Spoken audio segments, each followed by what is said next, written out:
Salam sehat, salam damai sejahtera. Selamat bergabung kembali dalam layanan Misbah Kehidupan agar hidup lebih hidup. Janganlah hendaknya kerajinanmu kendor, biarlah rohmu menyala-nyala dan layanilah Tuhan. Roma 12 ayat 11. Hari ini kita akan belajar tentang menyala tetapi tidak terbakar. Setiap saudara adalah pemimpin.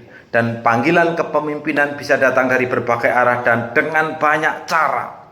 Perjanjian Lama mengisyaratkan ada 3 cara dengan mana kita dipanggil untuk memimpin, yaitu hati yang menyala-nyala, kemudian semak yang menyala-nyala, dan rumah yang menyala-nyala. Pertama, Daud memiliki panggilan hati yang menyala-nyala.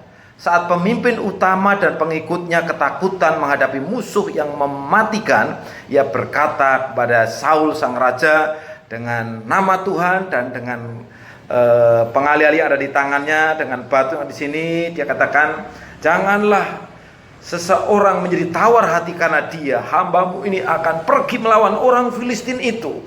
Samuel 17 ayat 12. Bukan pada tempatnya jika orang-orang gemeteran di tenda-tenda ketika menghadapi caci maki musuh. Saat pandemik COVID-19 ini banyak orang ketakutan memilih aman dengan tinggal di tenda masing-masing yang menurutnya tempat paling aman untuk bersembunyi dari virus corona. Tuhan Yesus berkata, "Lihat, aku mengutus kamu seperti domba di tengah-tengah serigala. Sebab itu hendaklah kamu cerdik seperti ular dan tulus seperti merpati." Matius 10 ayat 16. Beritakanlah firman, siap sedia ialah baik atau tidak baik waktunya. Nyatakanlah apa yang salah, tegurlah dan nasihatilah dengan segala kesabaran dan pengajaran. 2 Timotius 4 ayat 2.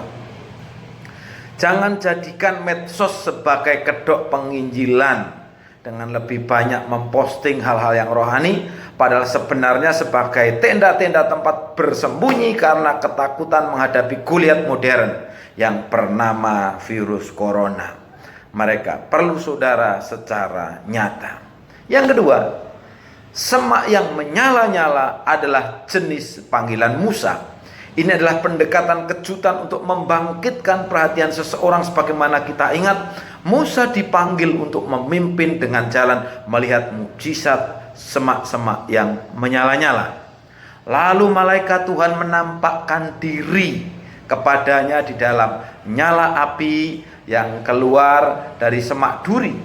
Dan tampaklah semak duri itu menyala-nyala tetapi tidak dimakan api. Musa berkata, "Baiklah aku menyimpang ke sana untuk memeriksa penglihatan yang hebat itu. Mengapa tidak terbakar semak duri itu?" Keluaran 3 ayat 2-3. Yang ketiga, rumah yang menyala-nyala adalah jenis panggilan yang dimiliki oleh Esther. Ia menyembunyikan identitasnya sebagai orang Yahudi, menjadi istri yang dikasihi dan dihargai sang raja Ahasweros. Suatu malam sang raja mabuk dan membiarkan penasehatnya yang jahat untuk menyatakan bahwa semua orang Yahudi harus dibinasakan. Mordekai paman Esther menemui sang ratu di gerbang untuk menceritakan padanya tentang rencana jahat tadi. Sang paman mengatakan, jika Esther tidak mengungkapkan identitasnya sebagai orang Yahudi, maka seluruh bangsanya akan binasa. Dengan mempertaruhkan nyawa dan kedudukan sosialnya, Esther mengungkapkan rahasianya sendiri kepada sang raja. Padahal saat itu dia bisa menyembunyikan dirinya dan dia bisa tidak mengaku demi untuk keamanan dirinya sendiri.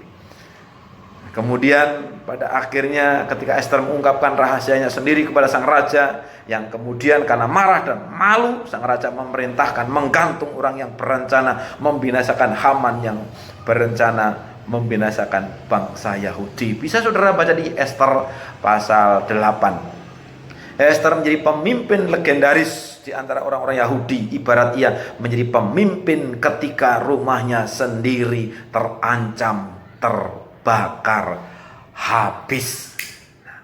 Hampir setiap pemimpin, termasuk pemimpin dalam Alkitab, pernah mengalami keraguan. Mereka sering merasa kurang mampu, tidak percaya atau ditinggalkan. Tetapi mereka yang dipanggil dikaruniai kekuatan untuk melaksanakan misi mereka.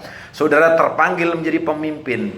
Jadilah kejutan bagi dunia ini. Sebagaimana Yesus adalah kejutan, ia pemimpin yang datang dari tempat tidak terduga. Dan ia mengutus saudara untuk menjadikan semua bangsa murid Kristus. Dan mengajarnya seperti apa yang ia telah ajarkan kepada murid-muridnya.